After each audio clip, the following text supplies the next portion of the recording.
ఇక తుఫాన్ నేపథ్యంలో ఎన్టీఆర్ జిల్లా అధికారులు ముందస్తు చర్యలు చేపట్టారు. ఇప్పటికే అన్ని ప్రభుత్వ, ప్రైవేట్ విద్యా సంస్థలకు సెలవులు ప్రకటించారు. జిల్లా వ్యాప్తంగా భారీ వర్షాలు కురిసే అవకాశం నేపథ్యంలో ఇప్పటికే లోతట్టు ప్రాంతాల ప్రజల్ని అప్రమత్తం చేశారు. ఇక ఇదే అంశంపై మరింత సమాచారం ఫోన్లో మా స్పెషల్ కరెస్పాండెంట్ హర్షిత అందిస్తారు. హర్షిత, చెప్పండి, తుఫాన్ నేపథ్యంలో అధికారులు ఎలాంటి జాగ్రత్తలు తీసుకుంటున్నారు? రైట్ కదా. ఇప్పటికైతే ఇప్పుడు ఏదైతే మొంతానే జరుగుతుందో కాలుష్యం అది దాని మీద అయితే ప్రస్తుతానికైతే అటు తాడిగడప, పనమలూరు, కానూరు నియోజకవర్గానికి సంబంధించి అటు కమిషనర్, మున్సిపల్ కమిషనర్ నజీర్ గారు అయితే కొన్ని చర్యలు అయితే చేపట్టారు. ఎస్డీఆర్ఎఫ్ కానీ అటు 19 సచివాలయాల్లో అయితే రీహాబ్ సెంటర్లను కూడా ఏర్పాటు చేయడం జరిగింది.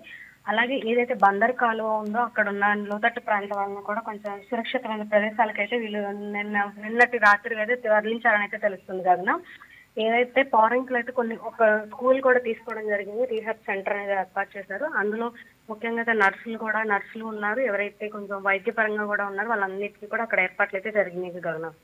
ఎస్ హర్షిత, ఇక ఒకప్పుడు చూసుకున్నట్లయితే బుడమేరు వాగు పొంగి విజయవాడలో చాలా వర్షం తీవ్రతకి అధికంగా ఉండి ప్రజలు చాలా ఇబ్బందులు పడ్డారు. అయితే ఇప్పుడైతే అలాంటి పరిస్థితి మళ్ళీ నెలకొనకుండా అధికారులు తగిన చర్యలు తీసుకుంటున్నారు.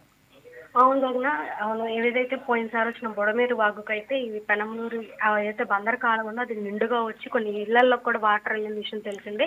ఇప్పుడు అవన్నిటిని కూడా దృష్టిలో ఉంచుకొని అయితే ఇటు మున్సిపల్ కార్పొరేషన్ కానీ అటు కలెక్టర్ ఇచ్చిన ఆదేశాల ప్రకారం చూసుకుంటే అన్ని ముందుగానే ఏదైతే లోతట్ట గ్రామాలు ఉన్నా వాళ్ళన్నిటిని కూడా సురక్షితంగానే ఉంచారు. ఏదైతే కొన్ని సచివాలయాలు అనేది కూడా ఏర్పాటు చేయడం జరిగింది గగన. ఎస్, ఇక హర్షిత, ఏవైతే తెలిసిందో కంట్రోల్ రూమ్స్ ఏర్పాటు చేసినట్లు తెలుస్తుంది. అసలు ఎన్ని కంట్రోల్ రూమ్స్ ఏర్పాటు చేశారు? మొత్తంగా అయితే అటు పెనమలూరు నియోజకవర్గానికి అయితే 3 కంట్రోల్ రూమ్ అయితే ఏర్పాటు చేయడం జరిగింది కదా. ఒక్కొక్క వాటికి కూడా మెయిన్ వాళ్ళని హెడ్ గా ఉంచి ప్రతినిత్యం కూడా వాళ్ళని పరామర్శిస్తున్నారని అయితే తెలుస్తుంది కదా. హర్షిత, అలానే ఏవైతే లోతట్టు ప్రాంతాల్లో ప్రజలు ఉన్నారో వారిని సురక్షిత ప్రాంతాలకు తరలిస్తున్నట్టు తెలుస్తుంది. దానిపైన మీ వద్ద ఉన్న సమాచారం ఏంటి?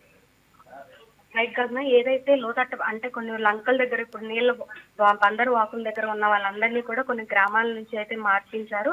ఏదైతే సురక్షితంగా కొన్ని స్కూల్స్ అయితే ఏర్పాటు చేశారో ఆ స్కూల్స్ లో అయితే ఇప్పటికీ కొంతమందిని అయితే వనవాసం కింద పెట్టారని అయితే తెలుస్తుంది. Thank you for the update Harshita.